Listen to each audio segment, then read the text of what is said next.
ஜூஸில் உங்களுக்கு என்னெல்லாம் கிடைக்கும்? எல்லா சத்தும் கிடைக்குமா அப்படின்னு பார்த்தீங்கன்னா எல்லா சத்தும் கிடைக்காது. ஓகே, ஜூஸ்ன்னும் போது பழத்துலேருந்து எடுக்கப்படுறது. ஸோ அதில் வந்து உங்களுக்கு கேலரி கிடைக்கும், vitamins and minerals to some extent கிடைக்கும். ஸோ புரத சத்துன்றது அதில் இருக்கவே இருக்காது. அந்த பையன் ஃபுல்லாக வெறும் ஜூஸ் தான் குடித்தான் அப்படின்னு இருந்தால் கண்டிப்பாக அவனுக்கு புரத சத்தே கிடச்சிருக்காது. So that can lead to muscle loss. ஓகேவா? வெயிட்டு குறையிறது ஒரு பக்கம், மசில்ஸ் தசையும் குறைஞ்சி போயிடுச்சுன்னா வீக் ஆகிடுவீங்க.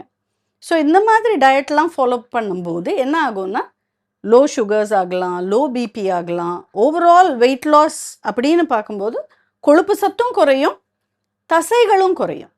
ப்ராப்பரான டயட் பண்ணும்போது வெயிட்டை குறைக்கலாம், ஆனால் தசையை குறைக்கக்கூடாது. இந்த 2 காம்பினேஷன் இருக்குது. நம்ம உடல் உடல் பருமன்னு சொல்லும்போது தசை அவங்களுக்கு வந்து ஆல்ரெடி குறைவாக இருக்கும், கொழுப்பு சத்து தான் ஜாஸ்தியாக இருக்கும், ஃபேட் காம்பனண்ட்.